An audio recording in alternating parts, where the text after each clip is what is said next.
Good morning, students. I, Ruksar, guest faculty in Department of Chemistry, Government First Grade College, Dharwad. So today we'll begin with a very important topic in chemistry, that is coordination chemistry. In previous part you already learned what do you mean by coordination chemistry and the basic terminologies used in coordination chemistry. So let me remind once again. Coordination chemistry is the branch of chemistry which deals with the study of coordination compounds. In last part you already know what do you mean by coordination compound, what is complex salt, or what do you mean by simple salt, and also the basic terminologies used in this coordination chemistry like ligand, co- coordination number, oxidation number of the metal, then central metal atom or ion, and what is coordination sphere, what is ionization sphere, etc. So today we'll begin with a very important concept in this coordination chemistry, that is Werner's theory of coordination chemistry.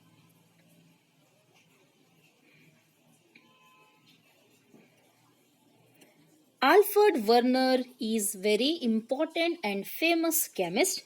He is also known as the father of coordination chemistry. He put forward a very important theory in order to explain how these coordination compounds are formed. Okay, for this theory, he got Nobel Prize in 1913. So now let's study the postulates of Werner's theory one by one.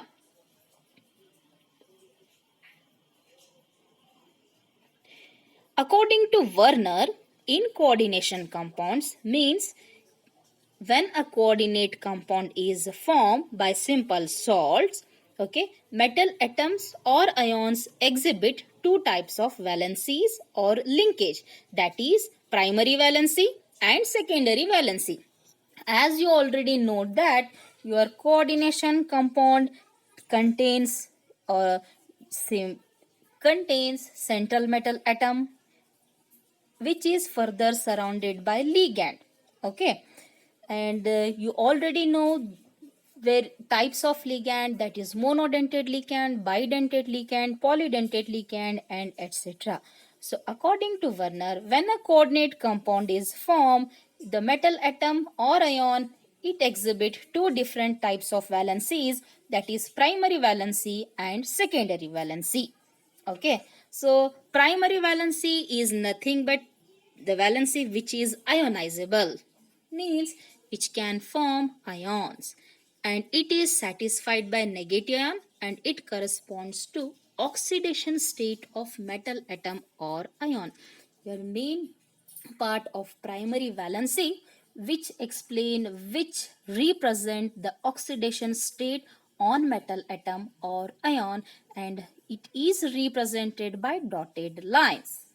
Okay, next postulate of Werner is secondary valency, which is non-ionizable valency, means it cannot be further converted or formed into ion, and it is satisfied either by negative ion or positive ion or neutral molecule, and it corresponds to the coordination number of metal atom or ion, and hence it is represented by solid line. Your main part of secondary valency which tells you the coordination number of metal atom or ion. As you already know, what do you mean by coordination number?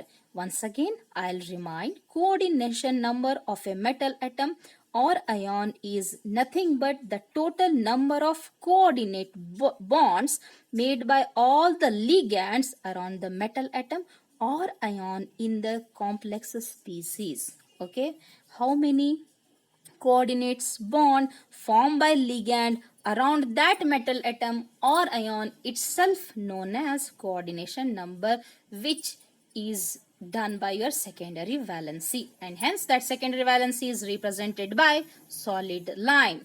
Third postulate of Werner theory is that every metal atom has a fixed number of secondary valencies or coordination number. Okay. It means every metal atom has a fixed number of secondary valency. That is, secondary valency of that metal is fixed. Fine. So now let us understood these three postulates by taking few example. So here complex form, Fe iron Cn complex form. Name of that complex you will study in next class when you will go to nomenclature. So complex form is hexacyanoferrate, where metal is iron having positive charge Fe2 plus in ferrous state, whose primary valency, as we already studied that primary valencies are ionizable and it represent the oxidation state of that metal. Hence iron, it is in +2 state.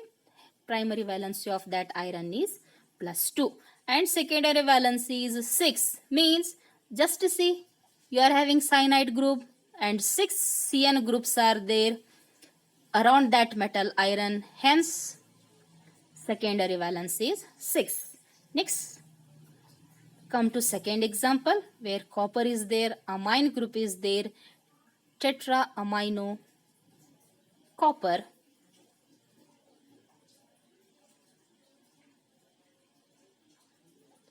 Having copper that is in a +2 state, hence primary valency is 2. And just see, there are four same amine group around that copper metal, hence secondary valency is 4.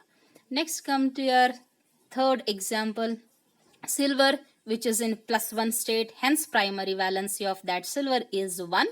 And there are 2 amine group surrounded by silver metal, hence secondary valency is 2.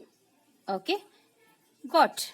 So next postulate of that Werner theory is the secondary valencies are directed towards the fixed position in space. Means that secondary valencies have direction. Okay, this leads to definite geometry of the complex compound. According to Werner, that secondary valencies plays a very important role. It gives a fixed direction to your compound, which leads to a definite geometry to your complex or compound. And primary valencies are not directional or not directed, whereas secondary valencies are directed. Hence, the secondary valencies plays a very important role in order to study the stereochemistry of the complex. Hence, your secondary valencies plays a very important role in order to study whether your compound is planar, means in terms of geometry, tetrahedral or octahedral or square planar, etc. Okay. Now let's take one example in order to study in detail about the Werner's theory. Now let us study in detail about the postulates of Werner theory by taking one example. Take example K3FeCN6, that is potassium hexacyanoferrate. Okay, according to Werner's theory, here iron is the central metal atom and there are 6 Cn group, that is cyanide group. Being iron central metal atom surrounded by 6 Cn group.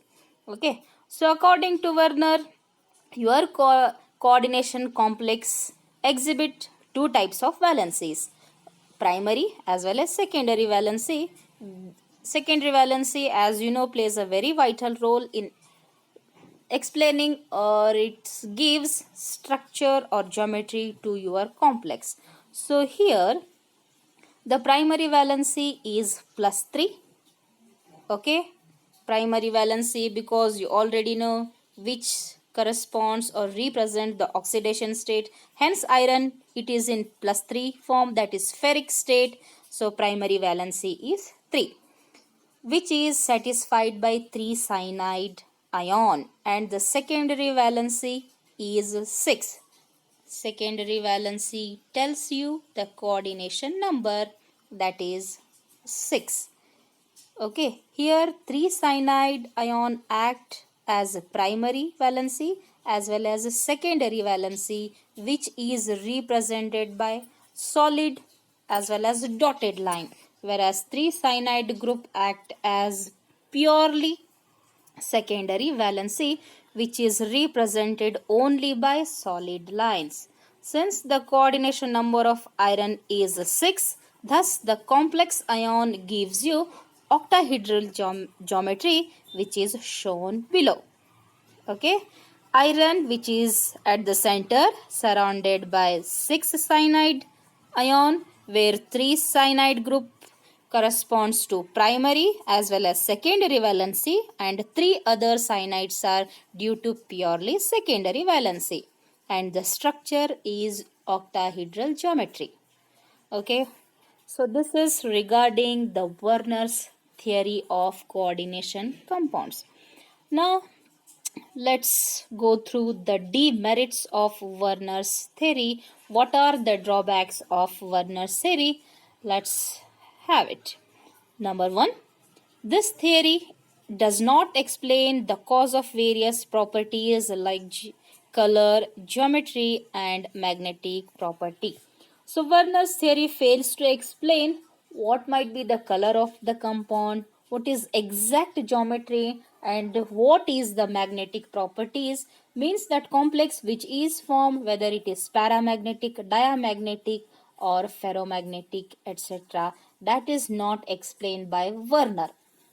And this theory fails to explain the nature of bonding within the coordination sphere. Within that coordination sphere, which type of bonding is there, that is not explained by Werner.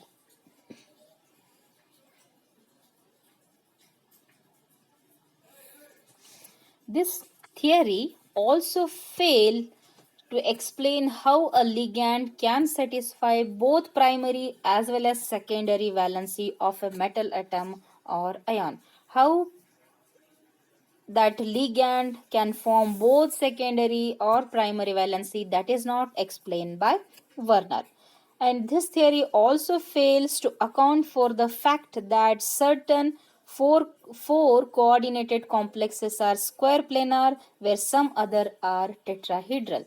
Means if your coordination number of that complex form is 4, okay, at that time geometry might be square planar or tetrahedral, that exactly not explained by Werner's. Okay, these are the demerits of Werner theory. So today in this part you learned Werner's theory, its main postulate, how that primary and what do you mean by that primary valency, secondary valency, etc., and structure of that coordination compound, and finally demerits of Werner's theory. Okay, thank you students.